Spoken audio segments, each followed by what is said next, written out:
Sean, can you play 5'8" or halfback? Throw me in there, I'll give it a crack. Nah, not really, I don't know. It's a fair blow though to the boys like Cody and Jamie have had a great combination so far, so to miss them at least for 2 to 3 weeks together and then Jamie for 4 or 5, it's a fair blow.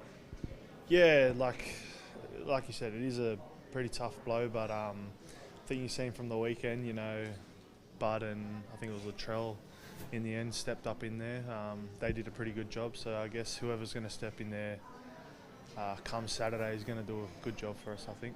We've obviously seen Bud in there a bit, but we haven't seen Trell in the halves for a while. He looked pretty slick at training today. Yeah, look, I don't know what's going to happen, but I feel like we've got a lot of talent in our squad, got a lot of depth as far as halves go, so I think whoever steps in is going to do a good job for us. Do you think that's with Latrell, he'll just bask in whatever position he's in, the more he gets his hands on the ball, the more dangerous he is?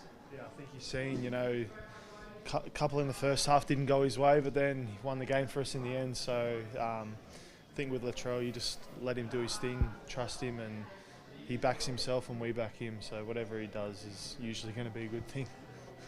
What did that performance say when you lose your halfback and you 5'8" the way you did, and then a right winger, to come back and remain in the fight and to get the 2 points? That says a lot about this team's mentality, doesn't it? Yeah, being a part of that game as well, just being out there, I never felt as if we were going to lose. It's just that we have that feeling this year. I think Wayne's brought a lot to us through the pre-season and instilled in us, if you work for your mate, only good things will come for it. And I think you've seen that on the weekend. It was a great win to be a part of, and I feel like there's only more to come.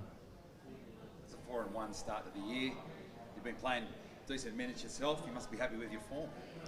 Yeah, it's my body broke down over the weekend a little bit. Actually, I was pretty fatigued, but it's probably the most minutes I've played consistently over the past 4 years. So it's a little bit of a shock to the body, but I'm getting used to it, and I love playing with these boys. So yeah. You put it down to, mate. I know you mentioned Wayne Bennett before. Is the Wayne Bennett factor? I think in the off-season we made a promise to each other that we're going to be, the best version of ourselves, and I feel like the best version of me was, losing a bit of weight, being more consistent in my game, and that's all I'm trying to do this year is be consistent, and hopefully that's going to do good things for me and the team. Obviously you spent some time with Josh Schuster over at Manly, but we haven't seen him in a Bunnies jersey this year. Again, some silky touches out there when he's filling in the halves.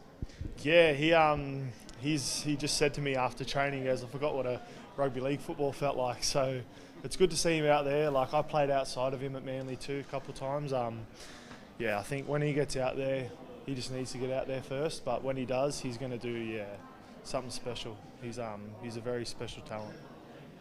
Knowing him the way you do, Sean, do you think the club would be best bringing him through reserve grade to build his confidence? Look, that's probably on him. He's had a lot of setbacks over the last couple of years, so I feel like easing him into it would probably be the best thing. But yeah, as I said, it's probably more up to him. He knows his body best, and I guess it's up to the club as well what they think's best too. Speaking of your body, you said you were a bit battered over the weekend. You didn't train today. Maybe you're right for Perth. Yeah, I'm sweet. Yeah, they're just trying to rest me up a bit. Like I said, lots of minutes over the last couple of weeks has gotten to me a little bit.